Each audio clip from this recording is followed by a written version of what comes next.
So the secrets of the harbour at Lama.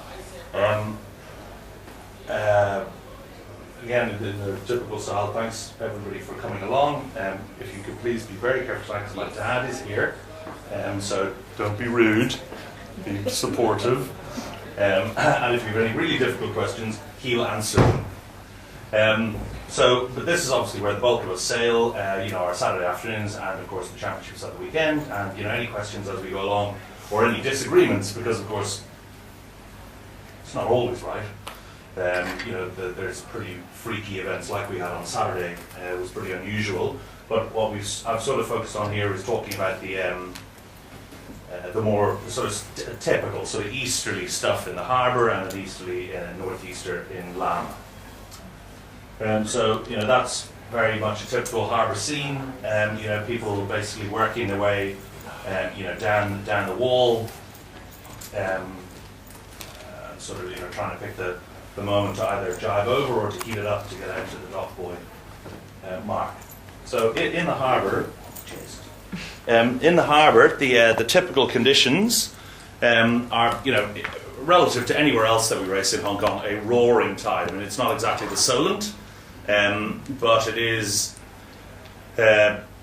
it's pretty fierce. No matter what sort of the one design keelboat or big boat you're racing in the harbour.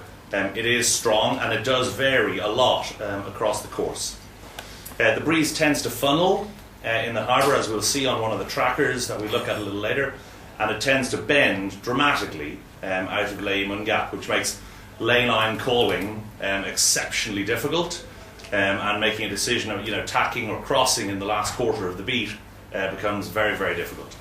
It's generally unbelievably flat water. It's the closest thing to ice yachting that you'd find, but every so often it just gets a little lumpy when a liner goes past or something like that, and obviously there's a lot of traffic that you need to watch out for.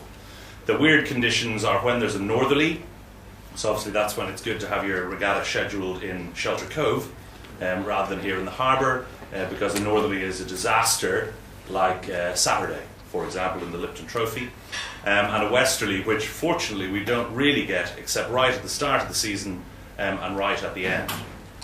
The geographic influences that really impact the harbour are the mountains, up to the north, basically that big long ridge that runs from Fei No Shan or Kowloon Peak on the east end, all the way along past Temple Hill to Lion Rock on the west side, which basically means that any breeze that's coming from 350 to 020 is pretty much blocked off, which leads to the disaster when there's a northerly, of course. The other key feature is the shape of the harbour, which bends from here up to Hung Hom is 065, so 245 reciprocal, and from the start line at Hung Hom to Lei Mun Gap is 115, 295 reciprocal, and you'll tend to find if you go out and you do wind checks from the start line here to the start line at Hung Hom to Lei Mun Gap, that the breeze will shift 50 degrees right as you go along. And that's very, very standard all the time. It's one of the reasons that we put the RHKYC mark in for the race courses several years back. And obviously the buildings are a very big feature, especially as you sort of tack in around the North Point ferries.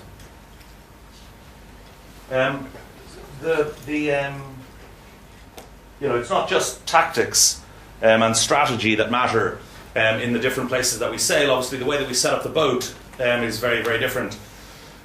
So in the harbour, we're generally set up for maximum pointing, which sort of means tight leaches and a tight forestay.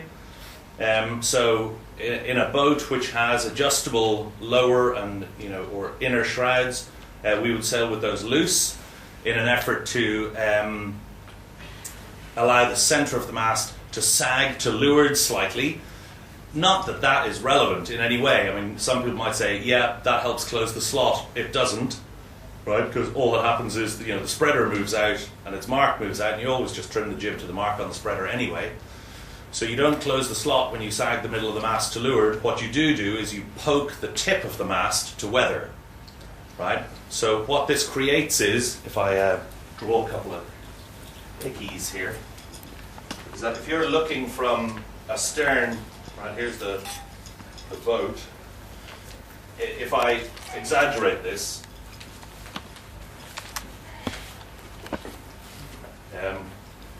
if we have a straight mast, then, and the boom is on the centre line, then the sail tends to, go out like this and then go back into the centre, right? That's the twist that we all know. Twist performs various functions, but generally it just sort of gives you a chance to have at least a decent proportion of the sail at the correct angle of attack as the boat pitches when you go through waves.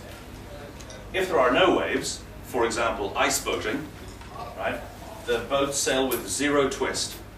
So, for example, if you look at ice boats, which look like this, with sort of skis or skates underneath them, they have no spreaders. Okay, so as opposed to this configuration, their mast just starts at the top, comes down here, and has shrouds that run straight down to the side. There's no lateral support for the rig. And so what happens is the shape of the rig is exactly the same as the shape of the leech. So that the sail, at all points, I mean this is the leech, right, just like here, but it's also the shape of the mast. Right, so the mast bend to leeward in the middle on an ice boat will be about 2 to 3 feet. Right, so that there's no twist. Because you don't need any twist on ice because your boat doesn't do this. It just goes psst. Right, so that's just an exaggerated thing. What we try and do when we ease the lower shrouds off is we let the mast sag to leeward so that we reduce the effective twist of the sail. Okay? So when we're sailing in super flat water, like the harbour, basically what we're trying to do is eliminate twist. And if we can do that by not so much closing up the leech, but by letting the mast sag to leeward a little, then that works really well. Secondly, we're sailing with a slightly longer forestay, which does not translate into a looser forestay. It translates into more rake. The main reason for sailing with more rake is the same reason that dinghies have what are called jibing boards. If you imagine, here's the centre line of the hull of a boat that's very wide at the transom. When you're sailing along upwind, let's say you're on starboard, the tiller tends to not be right on the centre line, right? You tend to have a little bit of weather helm. Okay, so your tiller is a little bit to weather. And this means that the rudder points like that. The idea being that the water hits the rudder and gives you a little bit of lift, right, up into the wind. When you're, if you want to point, right, obviously you want to go as high as humanly possible. A little bit more lift is probably a good thing. So when you get more rake, you get more weather helm, so you get more of that lift. So in the super flat water, where the drag is not such a problem because you're not stopping and starting and needing to accelerate all the time, we tend to sail with the boat with a bit more rake, so you get a bit more weather helm to get a little more height. Okay. The reason you set it up for more height is not really so much because tactically or strategically you want to go high. It's more because of the fact that you can go high. Right. The problem normally with sailing high is that if you're sailing high, for example, in Lama, you sail high, but then there is then you slap a wave. The problem is that you're right on the edge and your sails shake and depower, and it takes a long time to get back going again. When you're sailing along the harbour, you can sail it really high right on the edge because it's pretty unlikely that you're actually going to go boom, get going again, sort of thing. Okay, you just tend to keep on trucking. Obviously, every so often you get savage wake, but in general, this is the best way to deal with it. So a longer forestay, but that doesn't mean a looser forestay. It just means more rake. In general, we're sailing with flatter sails, with pretty tight leeches and less twist. So when it comes to depowering time, we'd be tending to go jib car aft before we ease the sheet. Okay, so obviously there's two ways of depowering a headsail. You know, when the pressure comes on too much, one is that you ease it, and the second one is that you let the car back, because then the leach will spill. Okay, so in the harbour, in the flat water, we'll tend to go jib cars aft to let it spill instead of easing the sheet first.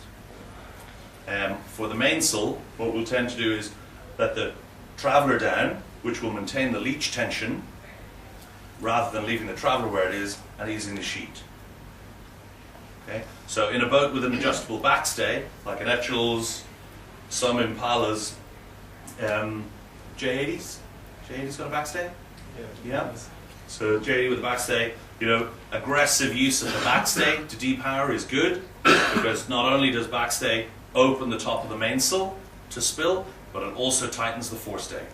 Okay, tightening the forestay helps your pointing, and you know, by tightening up the forestay, flattening the entry of the jib, helping your pointing. Okay. In terms of chocks or ram, or you know, your ability to basically stiffen up the mast to avoid the luff of the jib sagging to leeward, we tend to set it up with slightly less pre-bend. In other words, we'd stiffen the mast up a bit more, primarily to keep the forestay tight. And again, this is a little bit of compromise land, because of course, as you chock the forestay back, or you wind the ram on in a Dragon or in a 15, you got something around the mast there? Yeah, we can. Yeah. That actually makes the mainsail low down fuller, right? But you have to accept that in order to get a tighter forestay, right? So that's a compromise that works out. Obviously, when you do hit some waves, you need to be mad aggressive about it, because it's probably only going to happen about twice or three times, and therefore it's a massive opportunity to make a gain on your competition. So hugely aggressive movement. You know, for example, if you're not absolutely power hiking going upwind, right, so for example, if you're sort of sitting on the side of the boat, you're better off getting down into the bottom of the boat and letting it heel over a bit as you go through the waves. Right? If you're going downwind, everybody should be sitting on the floor of the boat when you go through the waves. I know it seems silly, it's only moving the centre of gravity, you know, maybe a couple of inches or a foot or so, but I've never seen anybody hop down in the bottom of the boat and go slower through waves, let's put it that way. Okay? Sometimes it seems to be an enormous advantage, but it is good. Being at maximum crew weight is not so important, you know, in the flat water, because you don't have those permanent deceleration, acceleration modes that happen when you're sailing in waves. You're not permanently shuddering to a halt and then having to really work to get her going again. You're sort of, you know, cruising along quite smoothly and pleasantly all the time. So being at maximum crew weight is not really such an issue. You can always just depower a bit, point up a bit, and you'll be fine. In terms of technique, nearly always wind up sailing the boat flatter than your normal setup in the harbour. Again, just because you're tending to be sailing a little bit higher, because you can. So flatter works very well. A bit higher than normal, and the helming technique generally would be reasonably smooth, rather than really pushing it around all the time. We'd be trying to just let the boat, you know, round up in the puffs, you know, sort of, you know, the puff hits, you're going, but you know, you're going backstay on, or you know, or easing main sheet, and you'll be so almost like letting the tiller go, or at least just reducing the friction on the tiller in your hand, so that the boat naturally just rounds up a bit into the puff, rather than sort of steering it. You know, just sort of letting it happen is better. Okay, so that's that bit. Okay. So then the strategy, I mean the entire strategy in the harbour revolves around working the bend, right? Once the breeze is anywhere out of the east at all. So, and when I say work the bend, I mean, you know, the bend around, you know, Hong Kong Island. Okay, so, you know, so here's the club and North Point, and then off around, and then the hotel up into Callan Bay, and the breeze just basically bends around. So that's what you have to do. It's a permanent shift. It just lives there all day. It's there when you go out to the start, and it'll be there when you're sailing home in the afternoon. So rather than looking for wind shifts or wondering where it's going to happen, the trick is to figure out how to work that. In a flood tide, that's the tide going west, basically, our general rule, and everyone of course can have different, but in a flood tide, if you're heading on starboard tack and hung hom is less than 65, right? In other words, if you're pointing more up here than over here, then you hit the island shore. Okay, so if you're sort of pointing up into Kowloon Bay, right off the start line, then as quickly as you can, tack and get over here. Okay. If, however, you're starting at hung hom and you're heading, you're heading on your compasses like 075 or 080, then go runway. So that's generally our rule. If you've decided to hit the runway, you really cannot bail out. Right? There's no sort of halfway house. Right? Once you have decided and nailed your colours to the mast, today we're going the runway, and it's sort of, you hope everybody goes with you and you're all wrong, or you hope nobody goes with you and you're the only one who's right, but it's going to be exciting no matter what. You wind up with half a mile separation, and it can look very bad. If it does look very bad, there's no point bailing out. If it's bad by the time you're getting towards the runway,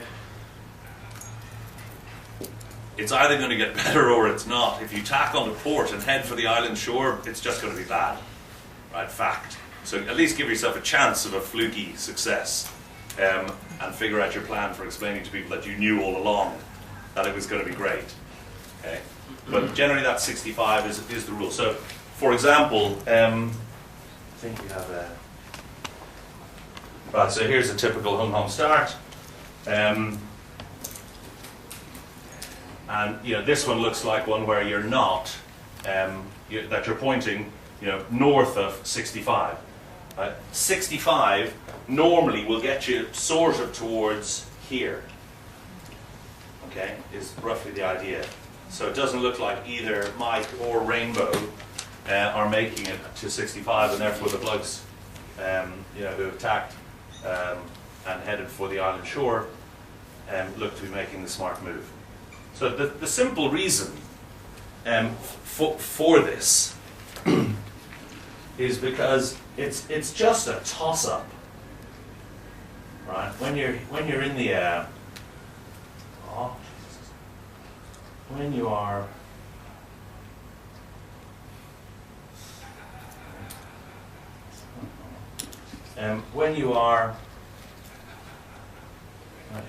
here's the harbour. If you, I'll tell you what I can do. I can put a line up to show you what 65 looks like.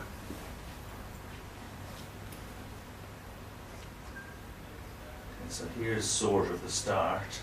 Is it about there? Yeah. Oh, that's wrong.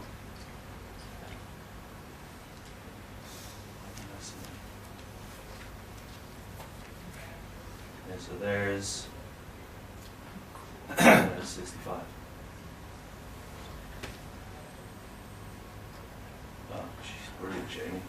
I do this a lot, as you can see. Yeah, sorry about that. Okay, so there's 65. So the thinking roughly is this. If you're steering 65, let's say you're tacking through 80, okay, 80 degrees, which is about right. So in other words, if you're steering 65, you're about 45 degrees off the wind. Sorry, 40 degrees off the wind, right? So you're steering 65, so the wind's coming out of about 105, okay? Remember earlier on, from here to Lehman Gap is bearing 115. Excellent. And you know, sort of, that it's going to either be coming out of Lehman Gap, right, because of the funnel effect, or sometimes even it winds up coming a little right of there. So if you were sailing at 65 here, then the breeze is at 105, you know it's going to go right. A lot.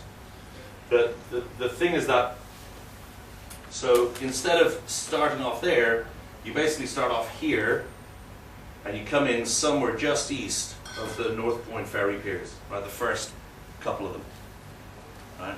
If you discover that you're coming off the start line on port and you're tacking into the island shore, and you're coming in, closer to like PWD than to the ferry piers, then you need to really seriously reconsider being on that tack. Okay. So, the idea is if you could sail at this angle, yes, there is going to be a bend. Right? So, for example, if you're at 66 coming off the start line, the breeze down here is still further left than up there. Right? But basically the gain you're going to make getting in here out of the tide, even as you get lifted all the way up, right, is going to be better than going over here and getting out of the tide for a bit, but basically once you get up here you're not out of the tide at all and having to throw a lot of tacks up the wall. Up this side you tend to not throw so many tacks. Okay? So that's sort of the line that we pick as our split.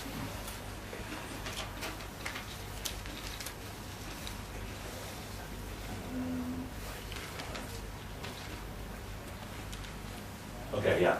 So, don't bail out. Basically, the idea, just relax. In that flood tide, if it's off wind, it doesn't really matter if you're coming from Taikoo Shing or Shaki 1. You're sort of working the middle left of the run. If you work the middle right, you're out of the tide.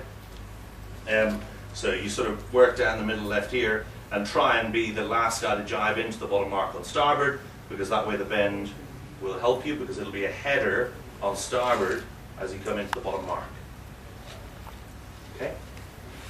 In an ebb tide going out, it's generally a much more fun and fair race, because there isn't a huge split. You don't have to be up one side or the other, and so therefore you don't tend to be sailing in dirty air all the time if you're not in the lead.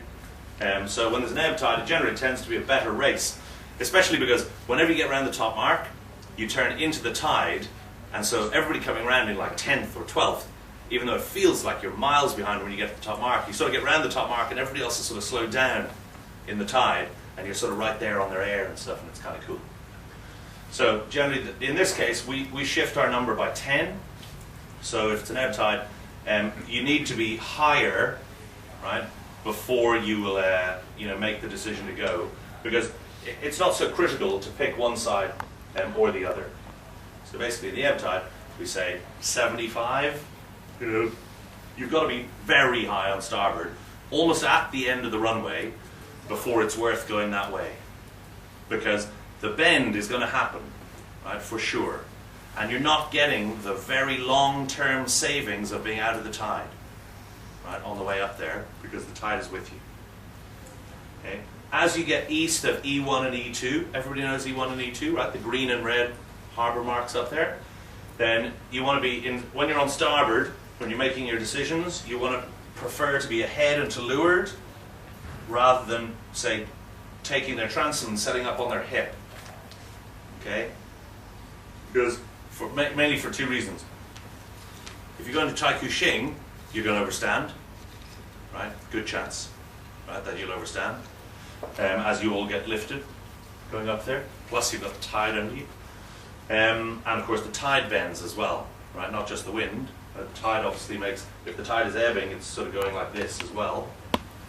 So, and if you're going to Shaki 1, what tends to happen is there's the big danger that there's the last big lefty, right? In a lot of the race reports that you'll hear, what tends to happen is as you go further up here, and basically you get into that bit where there's the island shore changes from being all the sort of eastern corridor, piles underneath the motorway, to being just a brick wall, right, that's together. As soon as you get there, basically you need to start watching for the last lefty, because there's no tidal gain anymore. The tide's running at exactly the same speed all the way up and down. On the sides of the course there tends to be a little less wind, so and what happens is if you get up there, it's not a persistent thing, but there'll be a flick left. And so if you're the ahead and to leeward guy, pretty much always there'll be a chance to catch the left E, flip and cross. Okay. A lot. So always trying to be ahead and to leeward head there. When you're going off wind, again, you're into the tide. Right? It's brutal. Very frustrating, but of course you have to work the edges. So from Shaky 1, you go hard left. Right? You literally come around the top mark, set, or even bearaway set, just get straight into the bricks, and then just run down the bricks all the way down and try and jive out as late as humanly possible out there.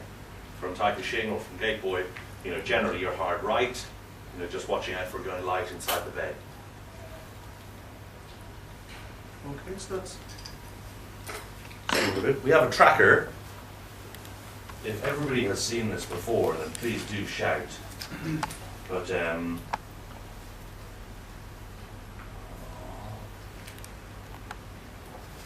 is a harbour race.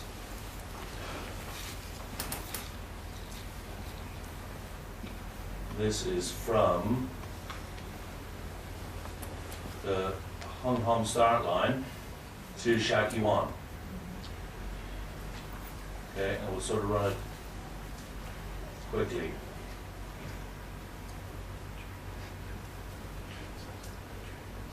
Maybe even quicker. Okay.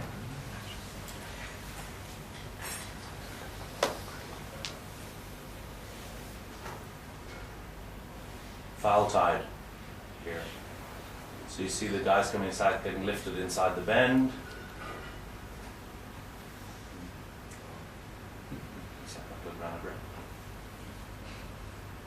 And then obviously that's the bend. The bend starts to happen quite radically. So we had a look just to see how we looked. Didn't look great. So we went back at that point and said, start figuring out the plan.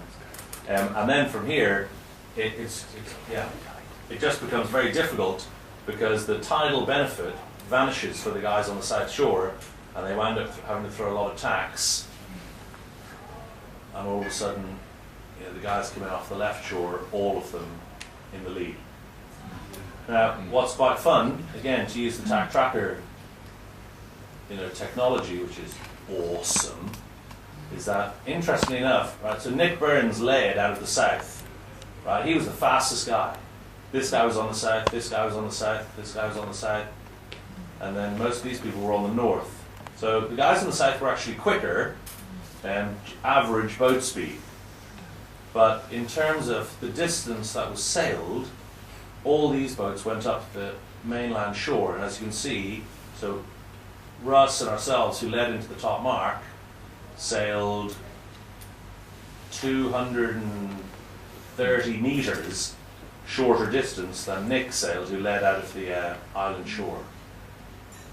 Okay, so as a result, that translated into a bit of time difference. Okay, so again, just a very graphic visualization, of how the harbour works. What was the wind that day, Jamie? I think it was blowing about 12. It was like everybody on the rail hiking hard. It wasn't a day that you were sort of raving about, but it was a good day. So you can sort of see why the decision to bail out is going to be a tough one, right? Because if you're steering, 100 on starboard at about this point, as you go past Dock Boy, you haven't really got a lot of tide benefit so far. When the tide's crooning down, it's still pretty hot fast on that side, which is the outside of the bend, right? Tide is very light in here. There's eddies in here, so these guys actually do great, right? Here they come. The tide knocking them. Then they start to get the lift, and they start to get good tide, and everything looks fantastic.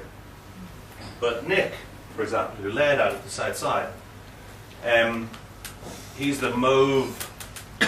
He's one of the sort of lines here. He throws 11 tacks up the island shore. Right? Russ throws 1. He's the red line here. I'm not saying they were lazy at all. No, they were going very fast. And so, you know, between 10 tacks, a lengthier tide benefit over here. Even the fact that, as you can see, the wind has lifted on starboard, you know, from something like, you're steering 080 off the start line there to, you know, up here. I mean, you're steering what, like 115. So even though you've sailed on the outside of that bend, it's really, the bend is only over there. It's not really down here at all. As you can see, the guys out here are still coming out on starboard on the angle, you know, pretty close to where we started. Okay, so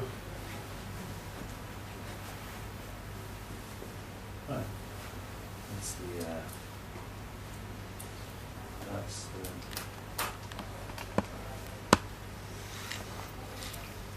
Do we get to see the run? The problem with the run is that You got overtaken. the problem with the run is that this is one of the K courses, so we only go halfway. So you can see it. So everybody comes around. You know, you're going with the tide, so it doesn't really matter where you go. You don't have to work the shore.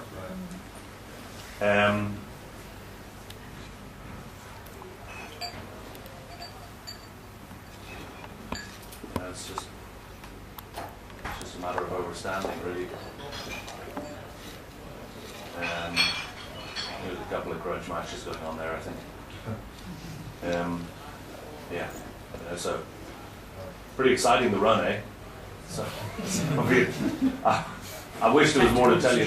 You know, it's you know, but the K courses are specifically set up, of course, because when you do the run and go down to Dock Buoy, by this stage, it's generally become extremely apparent if one side works or doesn't. You know, everybody's now seen the first beat where the first 6 guys at the top mark went left, and so all that happens is everybody goes round Dock Buoy and goes left, and basically everybody except the bloke in the lead sails in dirty air for the next 20 minutes. So we sort of got rid of that, so that these short loops up here, as invented by Mr. Kinmonth, give a little more racing.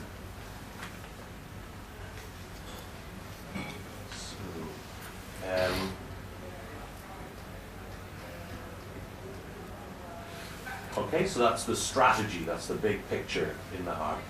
From a tactical perspective, in terms of picking a starting position on the line, you know, we're always, you know, really, really keen to not just start somewhere because it's the favoured end of the line. I don't know if you've noticed, but nearly always at Hung Hom, it's committee boat favoured. Just enormously committee boat favoured. And sometimes, you know, it almost seems like you can't even lay the line on port sometimes. But if it's a day like that, for example, you'd be prepared to give away 3 boat lengths of bias in order to be the leftmost boat. Right? In foul tide, and you're steering 070, would do anything to start at the boat, start at the pin, right? Just to be the leftmost guy, because all that happens is everybody starts up here, and by the time you get to the runway, they're in here. You just sail around them all the time. So that's really the key. If you want to get to the runway, don't worry about the bias, because you know a lot of people are going to be at the boat end if it's the favoured end. So starting somewhere down the line is not a problem, so long as you can get left. If you want to be right, then obviously it's worth fighting aggressively for the boat. Or if it looks like everybody's, you know, really, really pushing it hard, it might even be worthwhile coming in a little late at the boat, right? Just so you can flip onto port and foot into the island shore. Okay? If you are going up the beat, and you're going in the direction that is the right direction to go in, and you do have an opportunity, for example, in a crossing situation, or if you're sailing along parallel to somebody and you could, for example, put it into low and fast mode so you could dump all over them, that's a really good idea.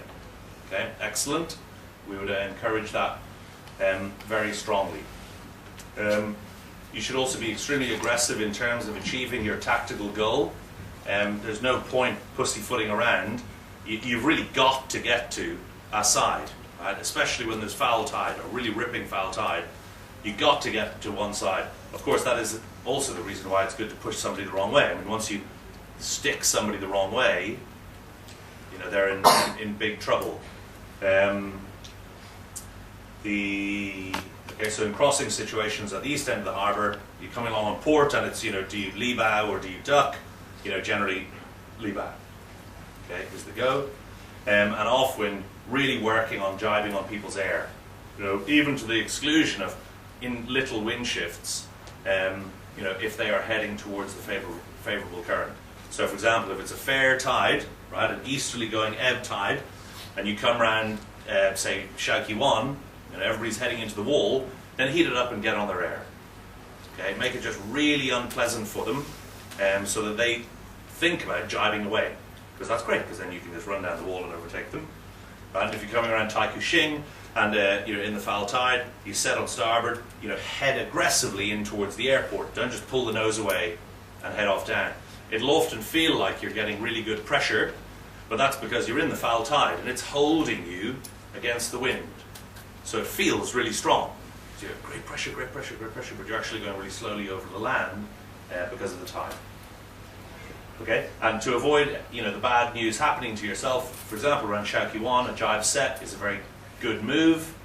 And I suppose around RHKYC, you know, set and don't go quite so deep so fast.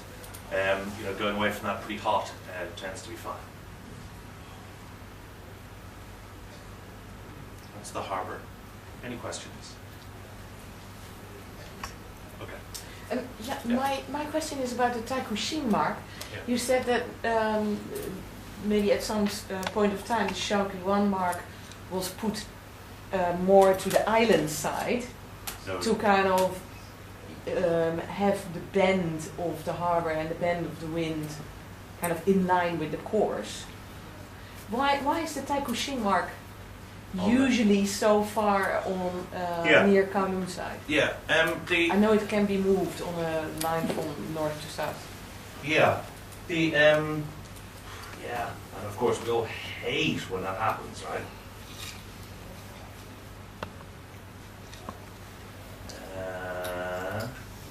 Harbour racetrack. Okay. Oh, what am I doing? Sorry. Okay. Right. So the point here, you know, the RHKYC was not moved south. RHKYC was always laid south. Okay. What I meant to say was that RHKYC was added because we never used to have RHKYC. Back in the old days, the good old days, this was the top. The top mark was about here. There wasn't any of this. There was certainly none of this. And the top mark was about here. And all of this north, and from here about north, was an exclusion zone because this was high tech. So we used to come around the top mark here and basically go off down, sort of run here and then into Kowloon Bay and off to dock. So the RHKYC buoy was basically laid to give us a longer beat. You know, that's really all. The problem with the RHKYC buoy, of course, is that, you know, unless there's a lot of north in it, you know, unless it's coming out of like 070 or something like that, you know, you get to here, you're already on the ley line. You know, and that's, I don't know, it just always seems slightly dull to sail the makes last, it less interesting. you know, the last third of a mile, you know, into RHKYC, you know, where basically it's all about just trying to find a lane to be on the ley line as you get lifted up. Whereas RHKYC, you know, tactically is You know, it's very exciting. You know, from E2 to Shaoqi-1 is a cracking bit of racetrack. So, I haven't done a lot of harbour racing this year. Is anybody else going to Shaoqi-1 or still just the Etchells? I think only the Etchells. So there's many classes going to Taikushing. Well, I mean, I don't know. I seem to say this whenever we have these talks, but I really would encourage everybody to go to Shaoqi-1. You know, there are courses which have, for example, you start, you go Shaoqi-1, E2, Shaoqi-1, dock, finish. You know, it's fantastic crack. You know, the racing up here is a lot more fun.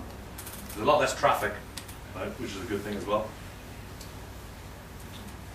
I can ask you a question. Yeah.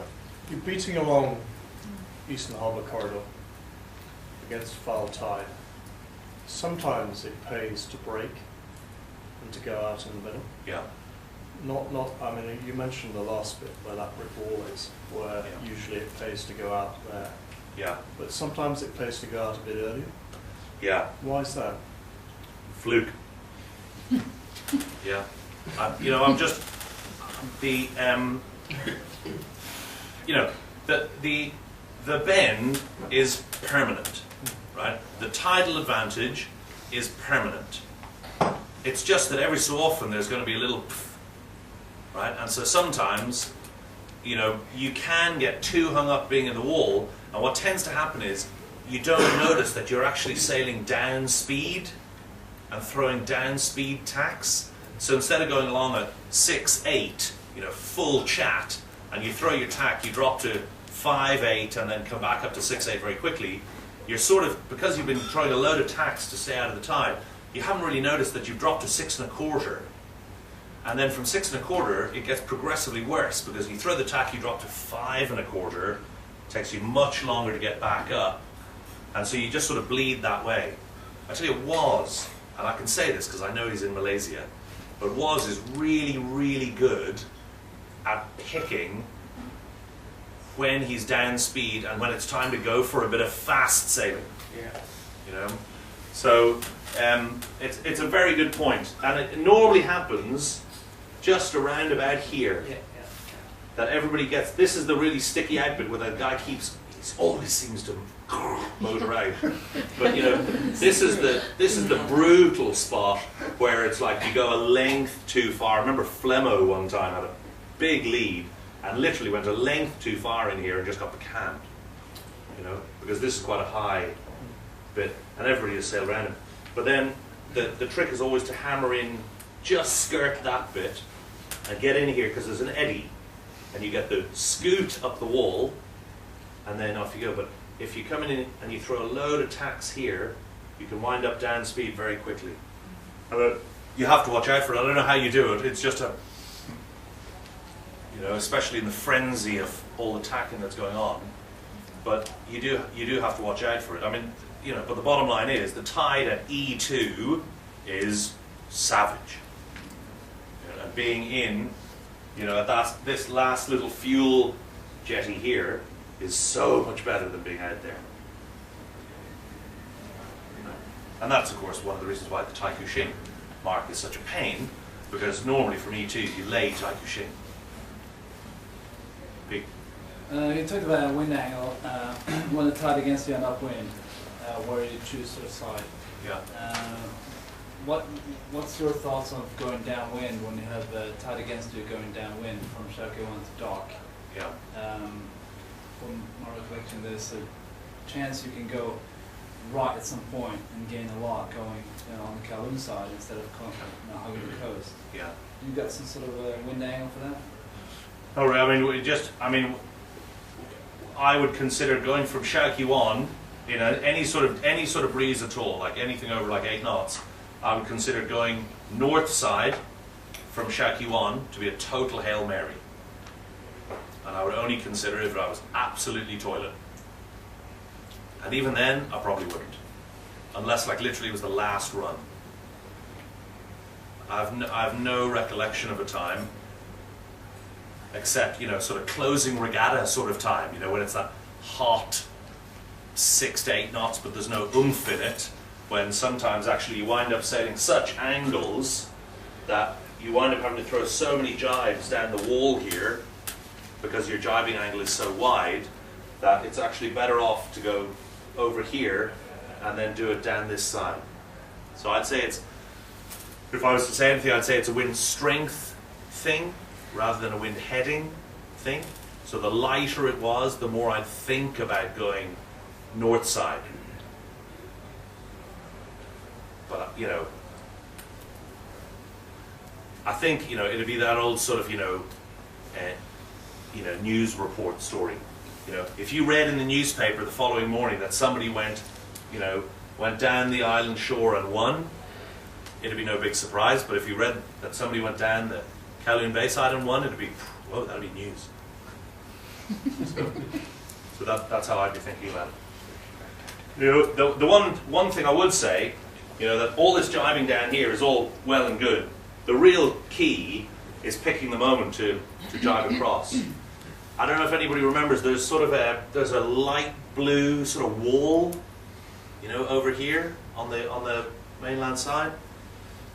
And generally, you know, I always just seem to remember that we're not jibing onto anybody. If you ever jibe onto starboard before that blue wall, that pale blue wall is behind dock buoy, you're sort of going too early. And at the start, it feels like you're making it, you know, and you get suckered into it because, of course, the tide is going like this. So as you come down and you jibe out, you know, there's not a lot of tide in here. So it looks like you're making it. And then the problem is you get into the front of tide going at about 0.65, and all of a sudden you don't make it. So when you throw your jibe, you're straight into the tide, you know, going down. So you get a tide knock, or sorry, a tide lift, right, which is a shocker downwind. You obviously get a little benefit of increased apparent, but that's no good to you because it's only coming from the tide that you're plotting. You know, the number of times you'll see a guy go and he seems to be coming out of here hot, like pull forward, but, you know, he just makes it in the end. Whereas another guy comes out of here and he seems fine and doesn't make it. So, you know, picking the last jibe is the really key thing once you've ducked down the wall. Julie, a question, if you can repeat it again, you have indicated on the east side of the harbour, on the port deck, rebound. Could you repeat it? Right, yeah. It's sort of the same as the strategic point where if you're sailing up to this end of the harbour and you have a choice to either duck somebody and set up, you know,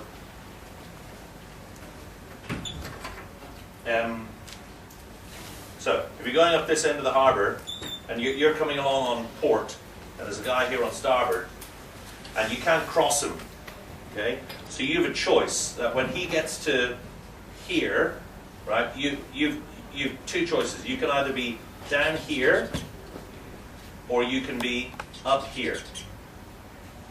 Okay? So this is the bad guy, right?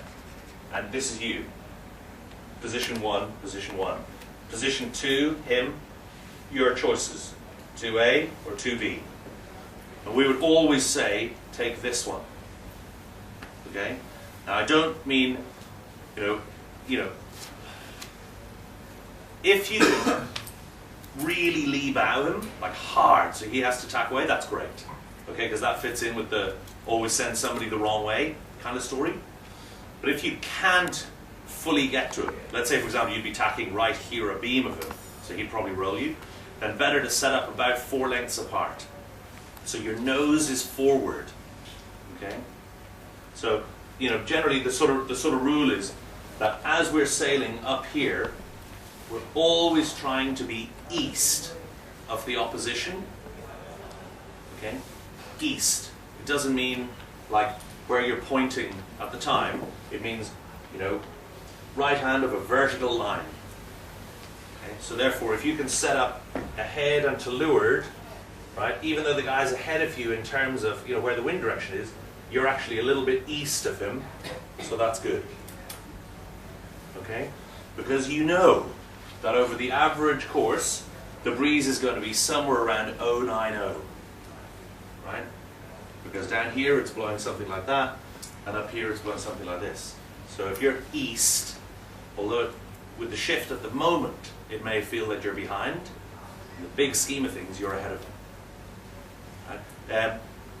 Ran the Island race on Sunday, right? We all started way down there, we all started sailing off up here, and all it is just a game of trying to get east, you know, on people all the time. Didn't matter if you could cross them, didn't matter if you were in a better puff, it was all about just getting east of them all the time. So you saw loads of guys going north, catching great puffs, right? But they were just using puffs to get north, you know, whereas using puffs to get east was the key thing all the time. So that's all I say, just trying to get east of people in the eastern end of the harbour is the good thing. The main reason for that, right, is if you go and you set up on the guy's hip, right, if you get lifted, right, you're probably going to overstand. Right? Overstanding Tai Kushing is such a common event. So you're sort of giving away your chance. So let somebody else go and tack up. You may not get the guy that you've tacked underneath, but anybody who ducks him, you're probably going to get them.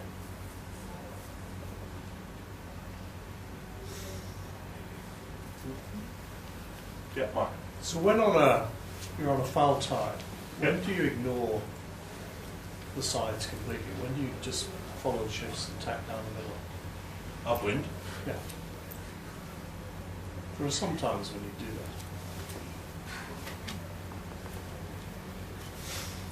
that. Yeah, I mean, I don't know. Is there ever a time when it's lighter at the edges? Sometimes. Yeah. Well, Jamie, when you talk about that eastern part, the tide relief on the island becomes Yeah. so much less Yeah. that, Yeah, like that's- you said, yeah. will break, often you Yeah. break away on starboard. That's exactly right. Yeah, I'd say in the first half, right, up to the end of the ferry piers and the end of E2, E1 sort of zone, I'd very, very rarely be messing around in the middle. Because even though it feels good at the time, when the other guy gets to the side, it's probably going to feel bad.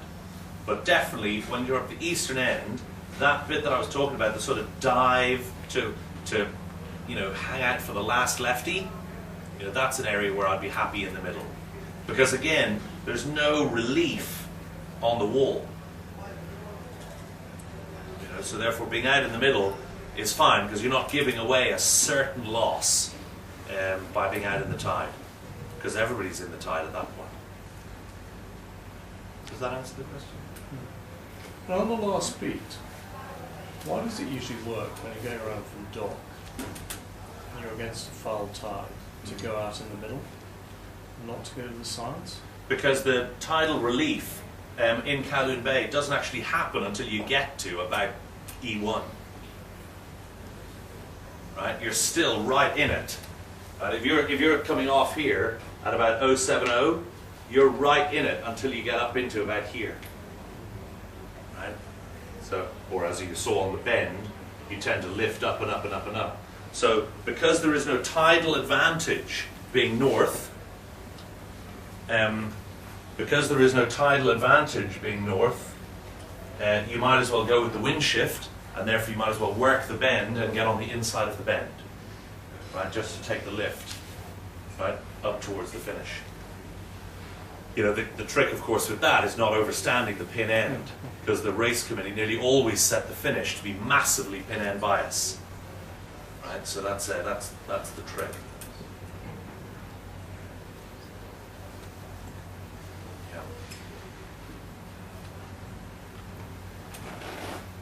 I often think it'd be much better if our last bottom mark was hung home and we finished at E2.